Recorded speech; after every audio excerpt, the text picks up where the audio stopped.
Hey guys, today I'm going to be doing a film review of the Avengers Age of Ultron, which I saw last night, and it was the opening night I think in the UK last night. I don't know when it comes out in the US and stuff, but I saw it and I feel like I can't concentrate on my essay and things until I've talked about it, so today that is what I'm doing. So first things first, the main outline of the film, I'm sure people watching this review will know. The Avengers have come together again to basically try and wipe out Hydra, which is an evil organisation that was growing underneath S.H.I.E.L.D. the whole time, and obviously that feeds in from Captain America 2, and that's kind of the first scene we get, is them working together and attempting to kind of try and take down some of the Hydra leaders. After doing this, Tony kind of realises that, you know, sooner or later one of them is going to bite the bullet. You know, it's not always going to be shawarma at the end of the day, have a laugh about, you know, saving the Earth. The Earth is going to have lots of threats that they're not going to be able to fight,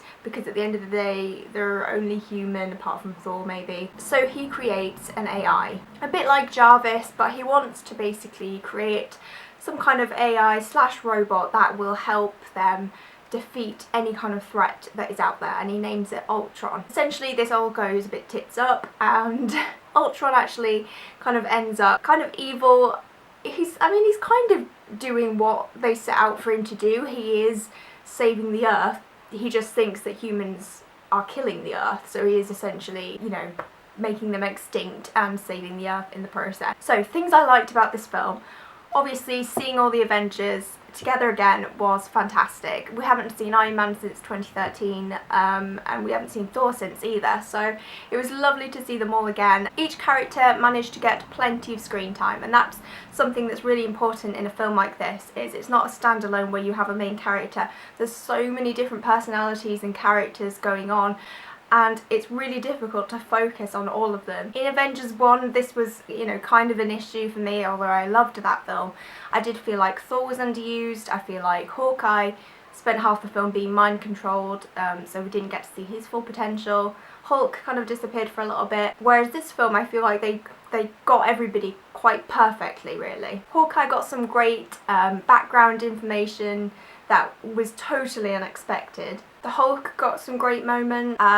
Black Widow got some really good moments as well, a little bit into her kind of origin story, and as well as Tony and Steve and everybody like that, as well as the two new characters, Quicksilver and Scarlet Witch. I thought they were maybe a bit underused. I would have liked to have seen their powers a bit more, not so much their powers, just their characters a bit more, I suppose. They are in it quite a bit, but I could have just seen more of them. This film is 2 hours and 22 minutes long, which sounds like quite a long run time, and it is, I suppose.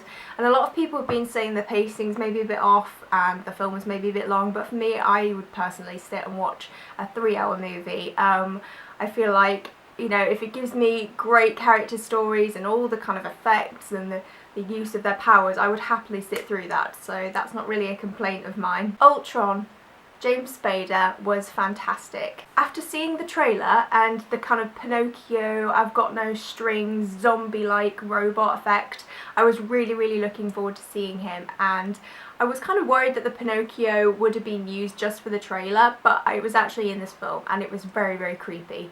You had him kind of really sinisterly, is that a word? Singing I've Got No Strings, and then Pinocchio kind of echoes around the cinema, and it's just really cool and evil. He also had a humour which I was really not expecting. I thought it would be one of these very dark villains, monologues quite a lot, and just, you know, the ultimate evil and wants to get rid of humanity, but actually he was quite sassy. I've heard mixed things about the reaction to his humour. I personally quite liked it. Given that his creator and his father, as he maybe says in the film, is Tony Stark. Tony Stark is the ultimate in sass and one-liners and comebacks. So it would make sense for Ultron to maybe inherit some of that, and it's almost like you're watching maybe an evil Tony Stark. If Tony Stark were to go evil, maybe Ultron is what you'd end up with, and I liked that. I thought it was good. Maybe it didn't always work, but I feel like it was necessary for the film, and I thought it really worked really well. Vision, awesome. I know a lot of fanboys are wanting to see a lot of Vision, and while he doesn't come into it until maybe about halfway through, maybe even the last like quarter of the film. He is awesome in it. For Paul Bettany to get a bigger role is really exciting. I really enjoyed that. I thought it was great. I'm really interested to see what the future holds for his character. You also got the great side characters. You get Rhodey as War Machine, and you get Falcon in there as well. Not again, not massive parts. I would have liked to see Falcon a bit more, but just to kind of connect the films together, I thought it was done really well. It was just basically an ultimate fight scene as well, whereas the first Avengers had at least 40 minutes of setting up and getting them all together. This was literally non-stop.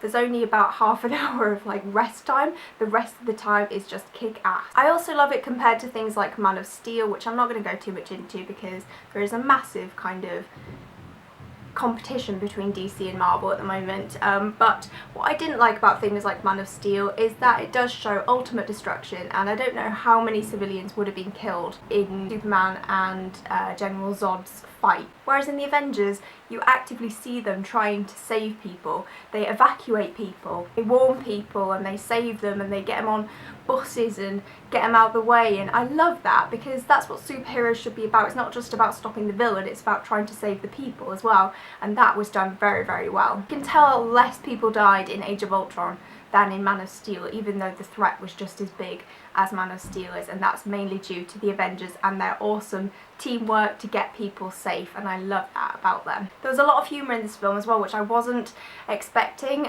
From the trailers and things, it seemed a little bit more dark, and it is a lot more dark than the first one. There's a lot less kind of quotable lines and things, whereas this one I think is more subtly funny. It's still very good, and some of the things will make you laugh out loud, so that was a really nice surprise. The other thing I really loved about the film is the Hulk. The Hulk is amazing in this film. People were blown away by him in the first one. I loved him even more in this one. I thought he was absolutely wonderful. Mark Ruffalo does such a good job. I love the kind of conflicting personalities between the two. It really is like a Jekyll and Hyde situation. Bruce Banner is terrified of the Hulk, and he's terrified of greening out and hurting people and scaring civilians, because you see he's quite a timid, shy character when he's human. But I love the flip side of that when he is the Hulk and he mentions Bruce, the Hulk just goes mental because he hates Bruce Banner. Hulk is just as frightened of Bruce, and